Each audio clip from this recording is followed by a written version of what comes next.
Alright, don't mind all the crap behind me, that's not important for today's video. What is, we're going to get started on the final assembly. It's close to final assembly. It's going to run after this assembly, even if it comes right back apart. So that's what is in store for today. I didn't know if this would make a good video or not, but I figured some people might, find it interesting on how you put this thing together. But spoiler alert, it's not all that interesting. It's pretty basic. Everything just goes together how you think it would. But it'd be good for documenting the process. So we got a big pile of parts over here. We still got a bunch of other parts coming, but we're going to do what we can today. You guys see I got this little engine cradle built out of just some scrap square tube we had. I couldn't really get it running on the engine stand, obviously, for reasons. Yeah, so we're going to do that today, and I just wanted to tell everybody, welcome to Talk.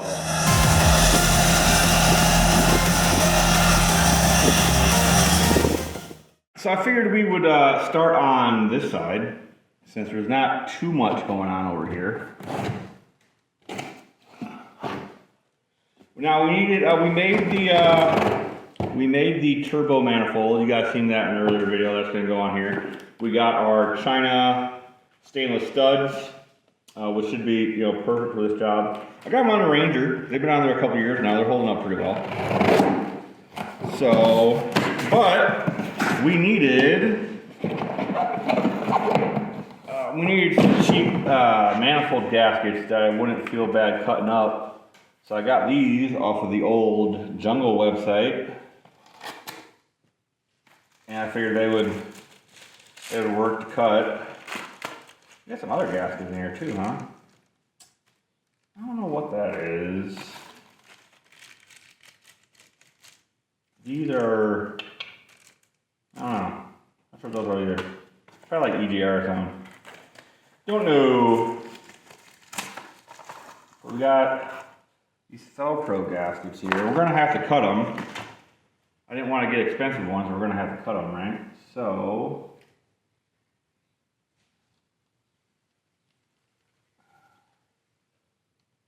see, like that. And then I think we're gonna, I think we're going to cut here, maybe. Yeah, we'll cut it right there. I don't know, I might have to go get something to cut these with. I don't think my scissors are gonna do it. Plus I'll mess up the scissors, right? Oh, yeah, I think these gaskets were like 11 bucks, I think. So, not too bad.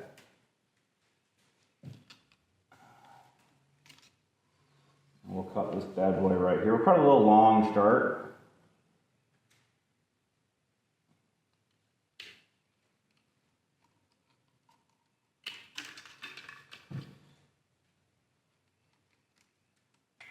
There we go. Oh, I'll eyeball this one. Yeah, we'll cut this one a little long too, and then we'll trim them up.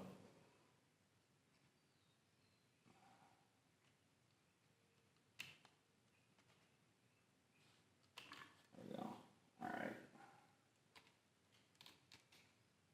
Okay. All right. Now what we got to do is put this on.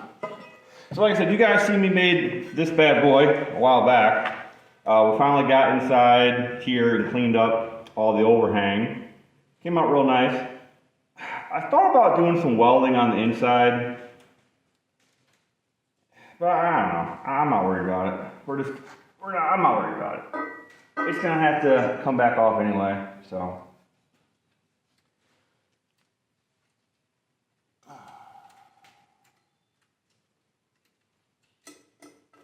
Like I said, this is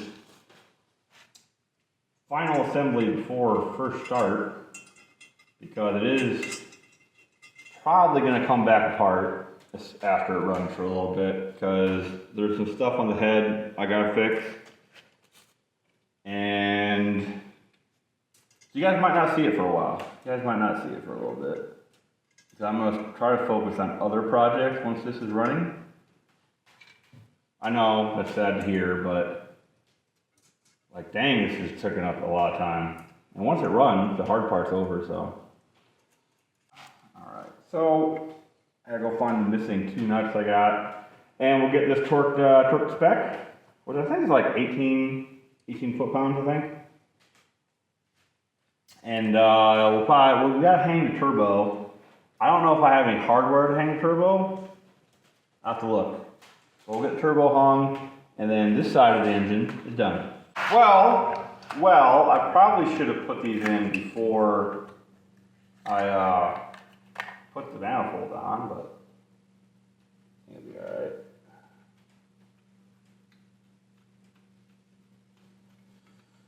What are these? These are Bosch Platinums, huh? They are part number, a lot of part numbers.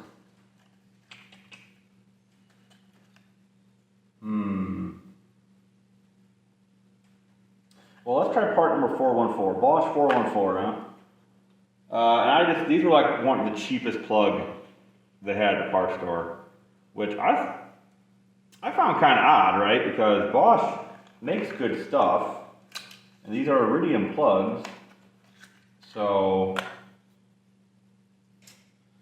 whatever, YOLO. What did I get these for? A 2002 Chevy 2500 with a 6-liter. I don't know how they're going to perform, but we're going to find out. So, I mean, they'll run, right? That's all we're worried about right now, is they're running. So, not even long. We just want it to run for a little bit. As long as it doesn't go kaboom. Now normally I would gap these and yada yada yada, but like I said, we're not running it long. I don't care. We're not going out and making a 800 horsepower pole, right? So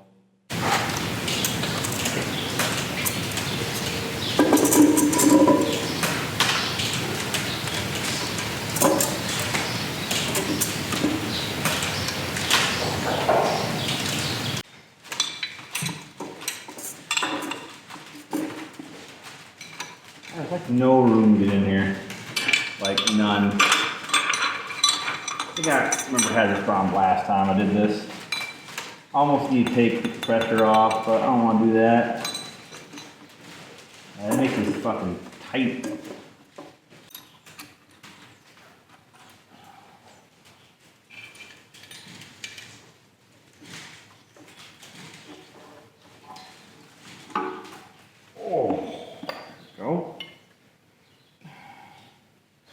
What seal that in there? Nothing?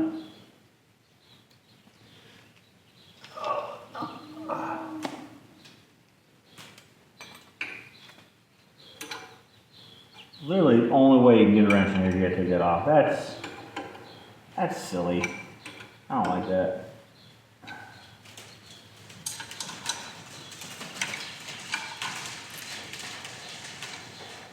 You know what I should do? I should probably put some nevers. Well, I don't care at this point. Alright, I think that's good. You're gonna get.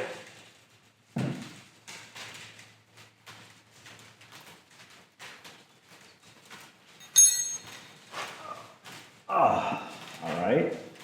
So is this like, okay, this is like keyed, kinda?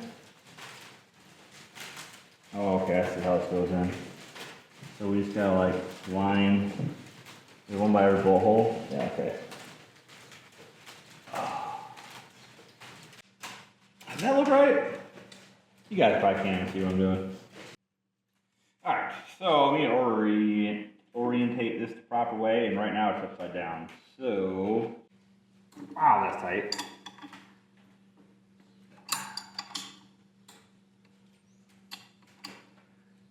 You know, can this turbo be any closer to that header? Wow. You got lucky on that, I suppose, huh? Now we're probably going to have something like that, but I don't know just yet. So, we just need to get this pointed up. That's our goal. That's the feed. Feed needs to be up. Drain needs to be down. Now we should be able to turn this. Yeah. Look at that. Eyeball that close. Oh, there maybe. And this would be somewhere in this general ballpark, pointing down, something like that. Okay. Turbo is done for now. So I guess we can move around to the other side. Only thing we have to do now is we have to plumb the feed, and we have to plumb the drain. I gotta buy the fittings for them yet. So I'll probably do that tonight. And plumbing that won't be too bad, because if you come around to this side, there you go. There is a oil feed port here, and then there's another one over there somewhere. Right, where's it at? Right here. No one right there. So the oil feed port there and there. So this is going to be the turbo feed. That will probably be our oil pressure. So we'll just put in a fitting here. We'll wrap it around right up to the turbo. I think that's the plan. Go around the back of it. But like I said, we're on this side now. So the distributor, as of right now, isn't doing anything. It is just going to be for the oil pump, because it drives the cam, drives this drives the oil pump. If I know what I'm talking about, but I might not. In the future, we will be rigging this up for cam sync, cam signal, but we don't need it to run. We're going to be running it off the front, which will be batch fire. So all the injectors will be firing twice the revolution. If you have the cam set up, you can fire them once. So this isn't really as efficient at idle, but who cares? We're just trying to get it to run, right? So this is in lockdown. I have a cap I'm getting 3D printed to cap this off, so we're not using it for the plugs, we're using coils. Our cover's on and sealed up for the most part. I didn't seal around the bolt holes, but I'm only gonna run it for a little bit, so it should be okay. Our fuel pump delete's on there, that's all sealed up. So the only thing we really have to do on this side is the intake. So let's go ahead and get that bad boy on. All right, so here's our intake. Our intake is done. We got our fuel rail done. We still have to hook up our fuel regulator, but we can do that while it's on the engine, so that's not a big deal. Our throttle body has our IAC, or idle air control, and our TPS, our throttle position sensor. These 8mm Amazon Allen screws I got off off Amazon are junk.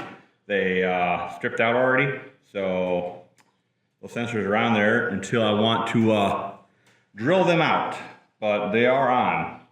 The only thing we need to do yet is we just need to plug that off, and I think that's it. So this is ready to go. But we gotta put our gaskets in.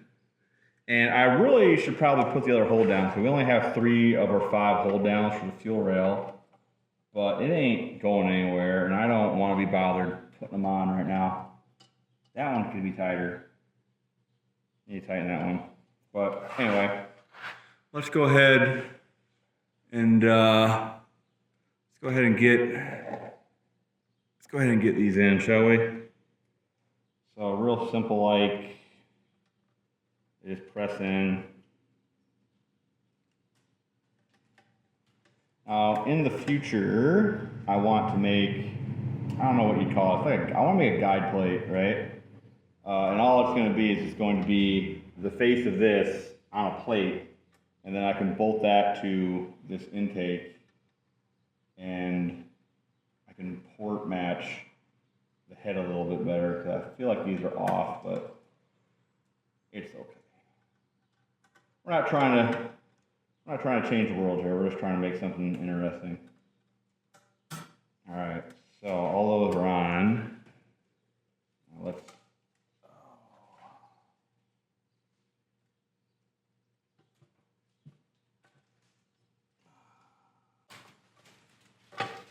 The other thing, I don't know, this intake is, I feel like the ports just aren't really lined up great in stock form like this.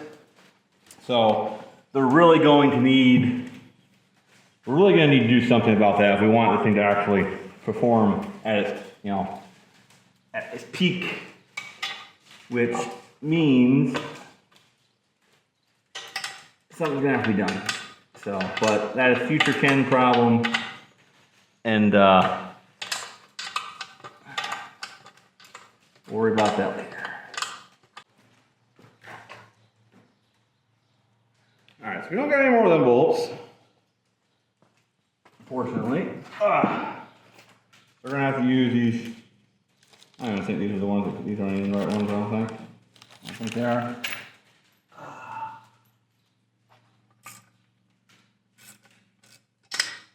Let's figure out what Torx is for these. See, my problem with these is their heads aren't very big and don't like them. I want washers on them, so I need to go find some washers. Need to find some washers. I don't even think them are right. I don't know what they'd be to though. Don't know. Have to go dig around. I'll put you back on. Okay, intake's on. It's gonna have to come back off, but intake is on. So next, let's just get the valve cover on. So I don't know. I probably should have cut these right at the cut of the valve cover, but I wanted to stagger them, and that might not be a great idea because now they're harder to get on. But we can do it. So let's put this guy on first. Up there. Now, when we, like, these might have to come back off, but we're just gonna get them sitting on here for now. The plan is in the future, we're just gonna put a dab of black silicone there, and these will be welded at one point. But that is not today. So, let's see if we can get these. Hey, there we go. All right, so that, like, so we gotta get them welded yet. I'm not gonna worry about welding them until we have it running and the head's back and all that. So yeah, we're probably gonna take these off when we start it up anyway, because we're gonna make sure we get oil pressure before we start it, and I want to see oil on top end. So this will come back off. We'll put it back on before we start it, but I want to see oil at the top when we turn it over. That feels pretty good. So, nothing else in the front needs to go on for it to run. We're not running water through it right now. So, that will be fine. We do have to finish mounting the sensor for the trigger wheel. That's like the last thing we have to do down there on the front. But with the intake on, that on, we got to do the feed and the drain for the turbo. I just bought the stuff to do that. That'll be coming. We got to put our O2 sensor in, so we're going to have to get like, I don't know, like 24 inches of pipe. We'll just stick it off back this way somewhere. And I'll buy a cheap bung. And we'll thread in an O2 sensor to get that done. This side of the engine is all done, I think. So we don't got to do anything over here except plumb the fuel. And we're just going to have a pump and a bucket running through the fuel rail. I need to buy a 8-AN, or is this 8? Yeah, 8 to 8 union for the fuel pressure regulator. We got to get that installed. Pump and bucket, and then we got to wire it up. So before I cut you guys off, let's talk about wiring it up. All right, so let's talk about wiring this thing up. We have this thing essentially put together. There's nothing missing off it to run right now. It's literally just wiring it up. We got all the needed sensors. So that's where we're at. What could we use to wire this up? We could use the stock Ford 300 setup. It was It was multi-port injection after all, so we could do that. We're not going to. It's not tunable in the modern sense. I think it still uses the EEPROM, where you have to actually take the chip out and flash it. Could be wrong. Don't quote me on that. I'm going to cut this whole part out if I'm wrong. I'm going to double check when I get home.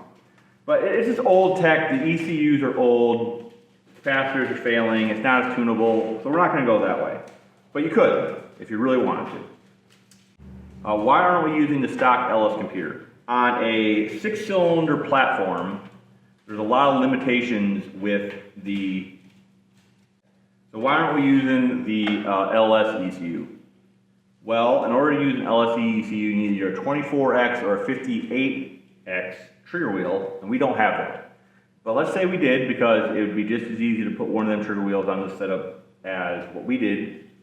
We did a 36 tooth trigger wheel. But let's say we didn't. Let's say we use an LS. Now you could, because the LS computers did run the V6s, and I think the V6s have the same firing order as the Inline 6s. I might be wrong. I'd have to double check that, but pretty sure you could do it. There's a couple performance. There's some cons to it, though. Yeah, there's some cons to it. I don't believe you can run individual coils. I think you have to use a distributor with a single coil to fire the engine. Some guys would be okay with that, all right? But to me, I didn't want to do that. The other downside is I think you could only do batch fire. I don't believe there's a multi-fire, a sequential. I don't believe there's a sequential option with the V6 stuff. But again, if you're okay with that, you could also do that. But those are just things that I didn't want to give up. So we're going to use a Holley setup. There is and it's not public yet, but there is some modifications coming to the stock ECUs eventually, where you'll be able to have your coils, your individual coils in sequential injection with a 6-cylinder on the stock LS ECU, so that will be a thing in the future. And if you're okay with the downsides of the stuff, you could do it on this still. You could do it for a cheaper option, right? But we're not going to do that. We're going to use the Holley stuff. I really like the Holley stuff. The problem with the Holley stuff is it's not really budget anymore. The prices, the prices on everything have started to go up, but the Holley stuff, the Terminator X's in particular, have started to go up. You can still get them used secondhand if you want to go that route, but if you're starting from scratch like most of you guys are, it's getting kind of pricey. So in order to start this for the first time, we're actually going to use the Terminator X I already have, either out of the Ranger or out of my brother's car. So I'll pull that out of there, and I have in my hands here a new engine harness. Now, we're going to talk about this in another video because this deserves its own video, and I'll be opening it there. But this is a aftermarket engine harness. This isn't from Holley, even though I have a harness from Holley. They were gracious enough to hook me up with one. But before I got that one, I was trying to figure out how to do this on a budget, because that's really what this whole operation is about, right? On a budget. So this one was half the price of the Holley harness. And the Holley harness is like $600, and this is like I think it was like $250 or something like that. And I think I also got the injector harness at the same time. I'm pretty sure I got the injector harness in here as well. So for half the price, I got 2 harnesses, which was from Holley, kind of expensive. So we're going to talk about that in its own video. But those are the 3 ways, the 3 things that I'm sure most guys are asking about: the stock stuff, the stock Ford stuff, the stock LS stuff, and the Holley, which is the way we're going. There's a bunch of other aftermarket options. You know, you could use, got Haltech, you got Max ECU, which I've been hearing a lot about. You got the Link ECU, you got the new Gold Box Mini, and the Gold Box stuff in general. So there's lots of options, but those are the 3 I feel like most people are aware of. So I want to talk about them. But yeah, the engine is pretty much together. We just got to wire it. And we got, like I said, we got a couple of things. We got plumb the oil for turbo, we got plumb the fuel system, we got wire it, and we'll be ready to fire. We also obviously need to get the starter set up on the back of the engine so we can actually turn it over, right? We'll be talking about that in another video as well. So I want to thank you guys for tuning in and just seeing me ramble and tinker on this engine. It's coming along, we're getting there. First fire should be here real soon. I want to thank you all for watching. Make sure you like this video, you like, and if you want to see more, make sure you subscribe. And you know, hit the little bell in the corner, I guess it helps. I don't know, I don't really ever hit the bell on anybody, so. But I'll catch you next time, guys, on Tall Garage.